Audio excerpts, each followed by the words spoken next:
சரண் Krishna YouTube சேனலுக்கு உங்களை அன்புடன் வரவேற்கின்றேன். குலதெய்வம் வந்து தங்கும் நிலைவாசல் எப்படி இருக்க வேண்டும், என்னென்ன பொருட்கள் நம் மற்றவர்கள் பார்க்கும்படி வைக்க வேண்டும், என்னென்ன பொருட்கள் மறைத்து வைக்க வேண்டும் என்பதை பற்றின தெளிவான விளக்கங்கள் இந்த வீடியோல பார்க்கலாம். நம்ம சேனல்ல உள்ள வீடியோவை ஃபர்ஸ்ட் டைம் நீங்க பாக்குறீங்க அப்படின்னா மறக்காம நம்ம சேனலை சப்ஸ்கிரைப் பண்ணி வச்சுக்கோங்க. நம்ம சேனல்ல தொடர்ந்து குலதெய்வ பதிவுகள், ஆன்மீக தகவல்கள் வந்து கொண்டே இருக்கும். வாங்க வீடியோக்குள்ள போகலாம். ஒரு வீட்ல நல்ல சக்தி மற்றும் தீய சக்தி 2மே தலைவாசல் வழியா தான் உள்ள வரும். அப்படி நம்ம வீட்டுக்கு நல்லது மட்டுமே வரணும் அப்படின்னா, கண்டிப்பா தலைவாசல்ல ஒரு சில விஷயங்கள நம்ம செய்தே ஆக வேண்டும்.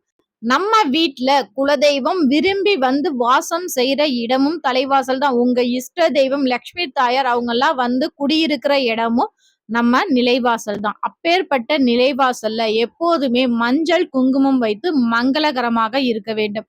வெள்ளி, செவ்வாயாவது நம்ம நிலைவாசல துடைத்து, அதில் பன்னீர், மஞ்சள் கலந்த கலவையை பூசி, அதற்கு குங்குமம் வைத்து மங்களகரமாக வைத்துக் கொள்ள வேண்டும். அது மட்டும் இல்ல, எலுமிச்சம்பழத்தை 2ஆக நறுக்கி, ஒரு பக்கம் மஞ்சளும், ஒரு பக்கம் குங்குமம் தடவி வைக்க வேண்டும். இப்படி நம்ம வைக்கும்போது நம்ம வீட்டுக்கு நல்ல சக்திகள் மட்டுமே உள்ளே வரும். துர்சக்திகள் இந்த எலுமிச்சம்பழம் ஈர்த்து கொள்ளும். அதனாலதான் எலுமிச்சம்பழத்தை நீங்க இந்த மாதிரி வைக்கும்போது சீக்கிரமாவே ஒரு சில வீடுகள்ல எலுமிச்சம்பழம் காய்ந்து போறுதல், இல்ல அழுகி போதல் இதெல்லாம் இருந்துச்சுனால அந்த வீட்டுல துர்சக்திகள் அதிகமாக இருக்கின்றது. இப்படி இருந்துச்சுன்னா ஒன்னும் பயப்பட தேவையே இல்லை. நீங்க அடிக்கொருக்கு அதாவது லைட்டா காஞ்சி போனாலோ இல்ல அழுகி போனாலும் உடனே வேற ஒரு புது எலுமிச்சம்பழத்தை எடுத்து வைங்க. என்னங்க இப்படி சொல்றீங்க? நல்ல சக்தி இருக்கிறத நாங்க எப்படி தெரிஞ்சுக்கிறது? ஒருத்தவங்க வீட்ல நல்ல சக்தி இருக்குன்னா, அவங்க வீட்ல 1 வாரம் ஆனாலும் அந்த எலுமிச்சம்பழம் நல்லா இருக்கும். ஒருத்தவங்க வீட்ல அதிக தீய சக்திகள், அதிக கெட்ட பார்வைகள் இருக்கு அப்படின்னா, அந்த வீட்ல 2 நாட்களுக்கு ஒருக்கவே எலுமிச்சம்பழம் வீணா போயிரும். இத வச்சே நம்ம தெரிஞ்சுக்கலாம் நம்ம வீட்ல அதிக நல்ல சக்திகள் இருக்கா, கெட்ட சக்திகள் இருக்கா அப்படிங்கிறது. 2வது நிலைவாசலுக்கு பக்கத்துல இது பல பணக்காரர்கள் பயன்படுத்தும் சூட்சம வழிபாடு. அது என்னன்னு பாத்தீங்கன்னா, நிலைவாசலுக்கு அருகிலேயே ஒரு உருளியில தண்ணீர்ல பூ போட்டு வைப்பது.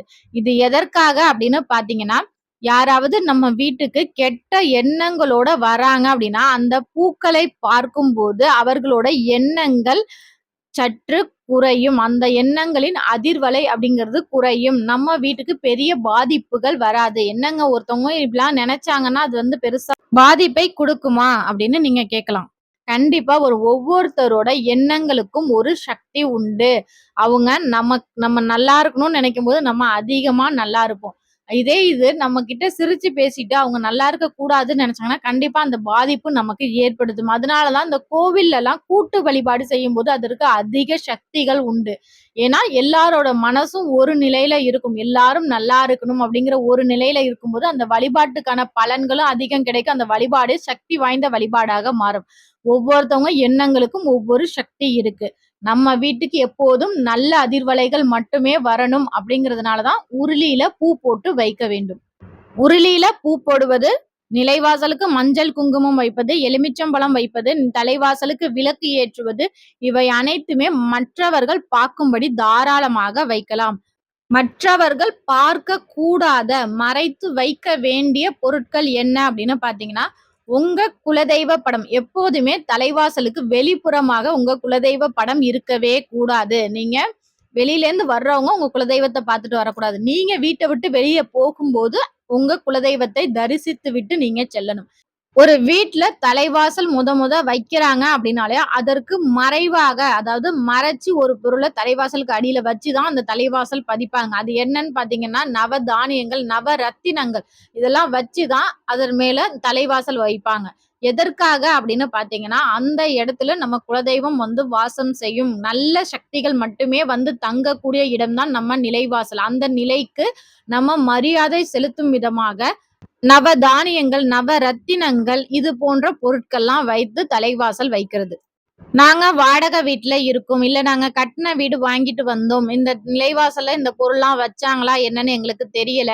இருந்தாலும் எங்க வீட்டுக்கு நல்லது நிறைய நடக்கணும் அப்படின்னா, நீங்க என்ன செய்யலாம்னு பாத்தீங்கன்னா, நிலைவாசல்ல எப்போதும் ஒரு ஓரமாக ஒரு ஆணி அடித்து நிலைவாசல்ல எப்போதுமே அந்த மரத்துல ஆணி அடிக்க கூடாது. செவுத்துல ஒரு ஓரமா ஆணி அடித்து, உங்க குலதெய்வ கோவில்ல இருந்து வாங்கிட்டு வந்த எலுமிச்சம்பழமா இருக்கலாம், இல்ல தேங்காயா இருக்கலாம், இல்ல உங்க குலதெய்வ கோவில்ல மண் எடுக்கும் பழக்கம் இருக்கு. எப்போதும் நாங்க காலங்காலமாக மண் எடுத்து வழிபாடு செய்வோம் அப்படின்னா, அந்த மண்ணை நீங்க தாராளமா கட்டி வைக்கலாம். அனைத்து தெய்வங்களும் விரும்பி வந்து வாசம் செய்யும். இத நீங்க கட்டுனீங்கன்னா.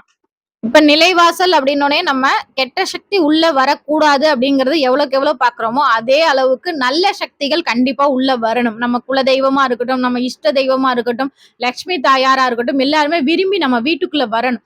அதற்கு நம்ம என்ன செய்யணும் பாத்தீங்கன்னா, கண்டிப்பா வாசல்ல உடைந்த பொருட்கள், செருப்புகள் இவை அனைத்தும் வாசல்ல போடவே கூடாது. வாசல்ல நின்னு தலை சீவுறதா இருக்கட்டும், ஒருத்தவங்க அந்த சைடு ஒருத்தவங்க இந்த சைடும் இருந்துகிட்டு ஊசி, பால் இதெல்லாம் குடுத்து வாங்குறதா இருக்கட்டும், விளக்கு வைத்த பிறகு பால், ஊசி, நாணயம், உப்பு இது போன்ற பொருட்கள் குடுக்கிறது, இது அனைத்துமே தவிர்த்து விடுங்கள். இதெல்லாம் செய்யாம இருந்தாலே நம்ம வீட்டுக்கு அனைத்து அஷ்ட லட்சுமிகளும் விரும்பி வந்து வாசம் செய்வாங்க. இன்னுமே நம்ம வீட்டு பெரியவங்க நெறைய பேரு சொல்லி வச்சிருப்பாங்க.